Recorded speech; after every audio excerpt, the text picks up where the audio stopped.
Olá, tudo bem? Bem-vindo ao canal Viver de Renda. Se inscreva no canal, deixe seu like e compartilhe com os amigos. Nos acompanhe no nosso novo canal no YouTube, o Café com Ações, e no Instagram Viver de Renda Canal. Sou Clóvis Faleiro, formado em administração, MBA em finanças, investidor na Bolsa desde 2006. São 30 anos como consultor, vivendo dentro do ambiente corporativo, estudando as empresas, conhecendo o pensamento empresarial, os temas relacionados ao universo corporativo. E 15 anos investidor de Bolsa. Compartilho aqui as experiências que eu tive ao longo da minha vida.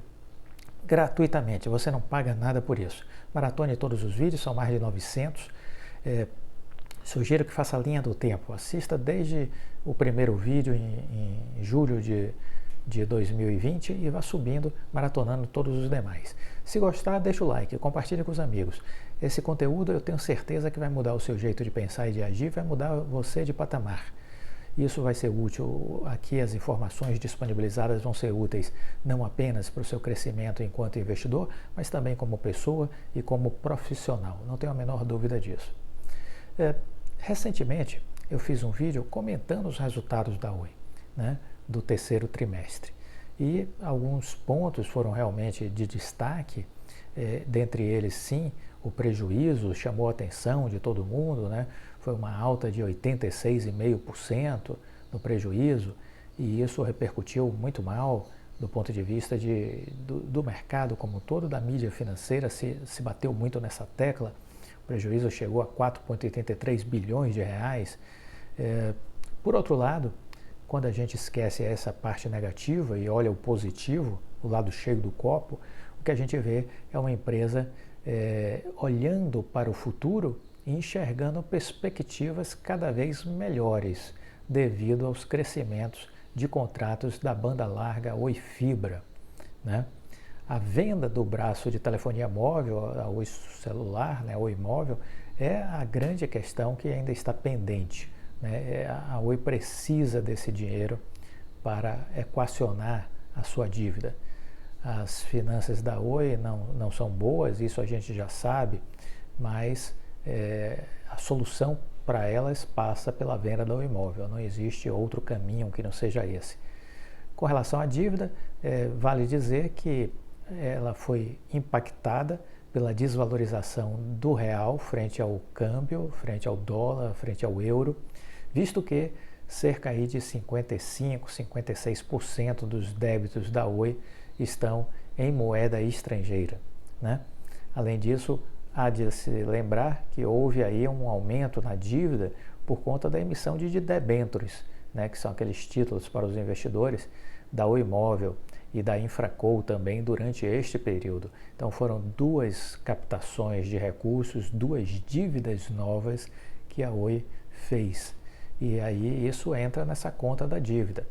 Mas essa dívida nova não nos preocupa, porque essa dívida nova é dívida para gerar receita, para gerar dinheiro, então não tem problema.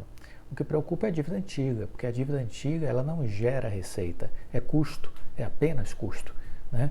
Então é isso que a gente precisa entender. Em setembro, a Oi informou que demitiu 850 funcionários, fechou 400 vagas de trabalho. Na apresentação aos investidores, a companhia afirmou que essa redução está fortalecendo a nova Oi e que o planejamento estratégico segue sendo executado de acordo com o planejado. Na questão da fibra, quando a gente faz esse recorte e vai olhar a Oi Fibra, o que é que a gente vê? A Oi vem investindo pesado na expansão de fibra ótica e vem colhendo resultados positivos. Ela vem investindo pesado e vem colhendo resultados positivos. A operadora atingiu 3,1 milhões de contratos residenciais de banda larga com a tecnologia FTTH. Isso é um crescimento que está acima dos 82%. O serviço prestado com cabos metálicos ainda é bem relevante. Estamos aí falando de 4,17 milhões de clientes, dos quais 2,82 milhões são de linha de telefonia fixa e 1,35 milhão ainda possui banda larga com a tecnologia XDSL. Isso tudo precisa ser migrado para a fibra ótica. A receita líquida total da Oi com serviços residenciais foi de 1,33 bilhão, no comparativo anual, uma alta de 2,4%. A fibra já responde pela maior parte do faturamento, isso estamos falando aí de 751 milhões, enquanto o cobre declinou e está na faixa de 583 milhões. A maior fatia gerada por linhas de telefone fixo, que representam 393 milhões no balanço da companhia. De qualquer forma, a fibra vai muito bem, obrigado. A rede da Vital, companhia neutra que permite a prestação de serviço da Oi Fibra, tem um serviço disponível para contratação já em quase 14 milhões de casas passadas, 13,5, e está presente em 195 municípios. A taxa de ocupação da rede, proporção de domicílios aptos para assinatura versus contratos firmados, é de 23,5%. Em média, clientes da Oi Fibra gastam em torno aí de R$ 89,00 por mês.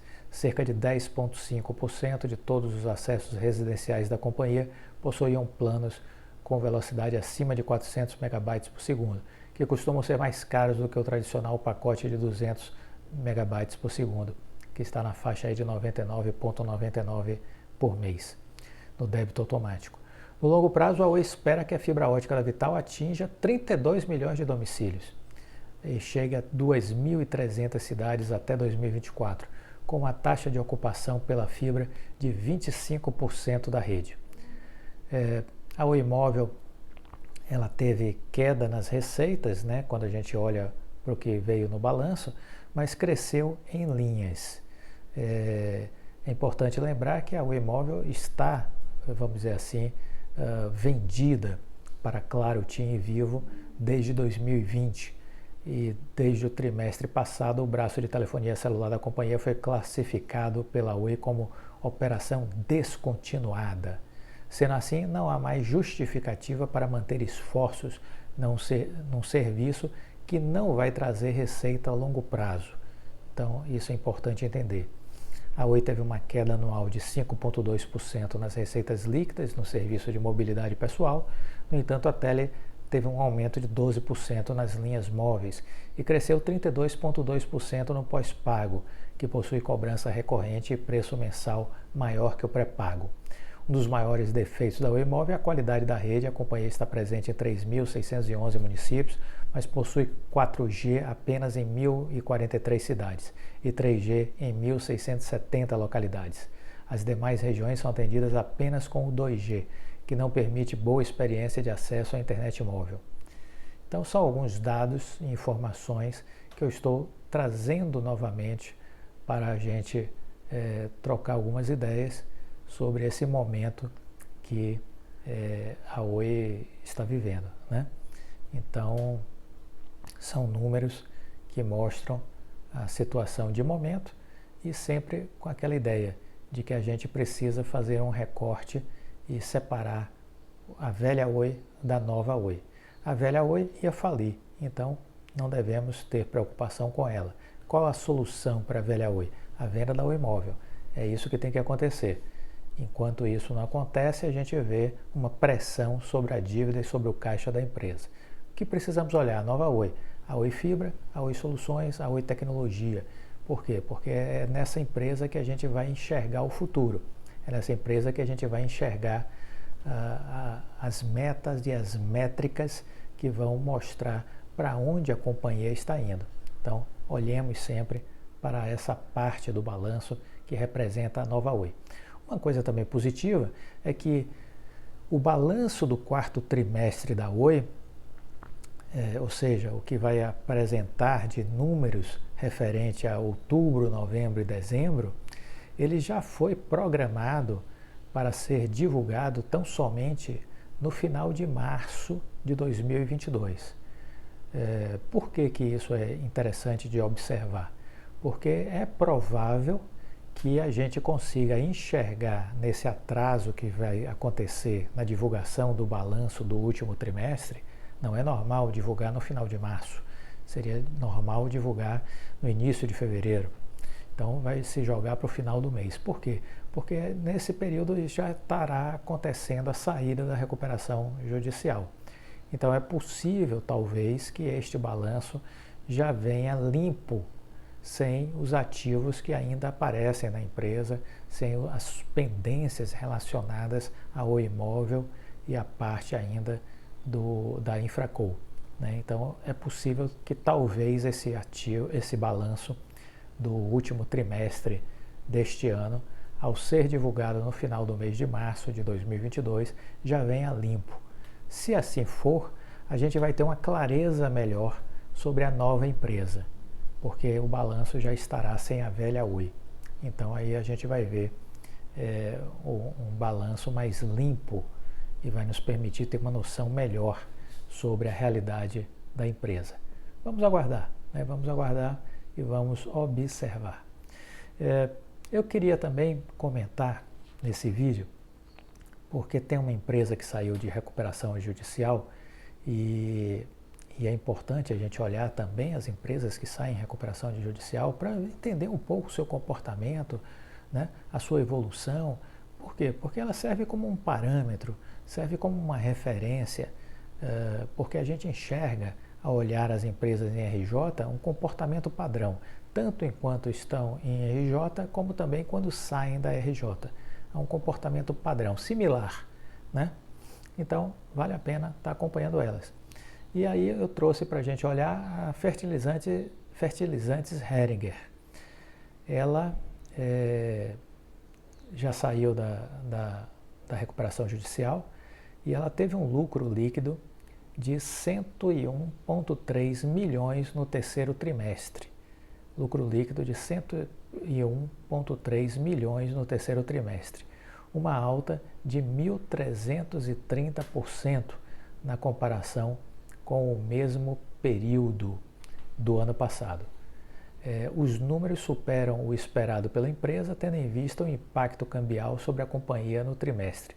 Além disso, a Fertilizantes Heringer entregou uma melhoria de performance nas atividades como um todo, gerando um importante lucro líquido ao longo de todo o ano.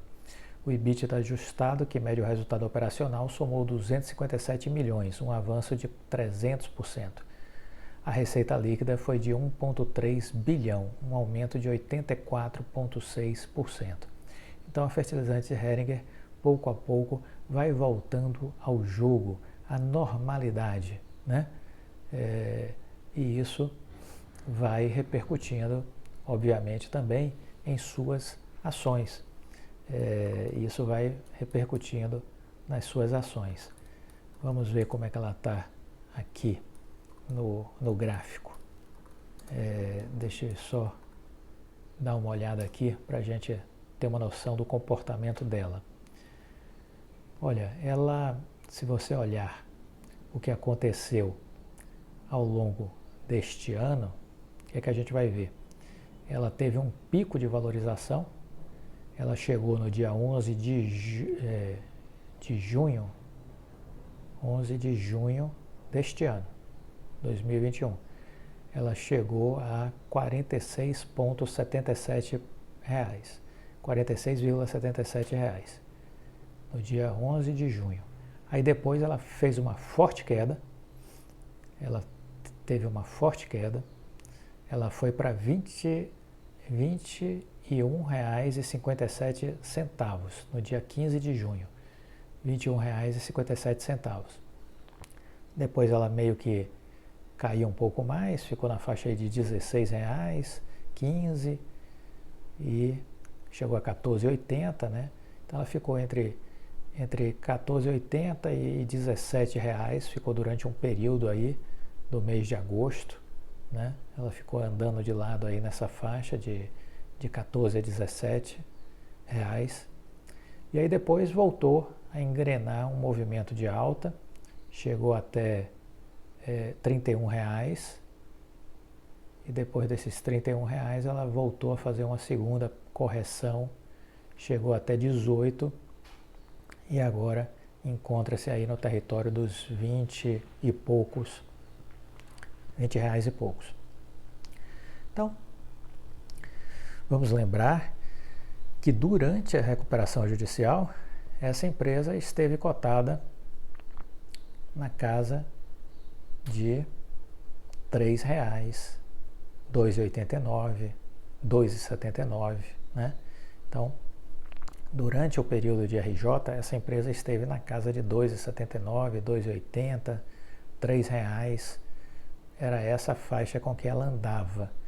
Aí depois, quando ela começou a se aproximar do fim da RJ, aí ela começou a engatar um movimento de alta, quando ela passou dos R$ 4, e aí foi aos 5, foi aos 6, 7, 8, e buscou resultados maiores rapidamente. Para você ter uma ideia, no dia 14 de abril de 2021, ela estava a R$ 8, 14 de abril. Quando chegou no dia 14 de maio, um mês depois, de 8 ela tinha chegado a R$ 17,56. Em 30 dias, ela saiu de 8, foi para R$ 17,56. Vamos ver o que aconteceu quando ela chegou em 14 de junho. Então, no dia 14, ela estava 17,56, 14 de maio, 17,56. Vamos ver, dia 14 de junho, o que aconteceu. Quando a gente olha 14 de junho,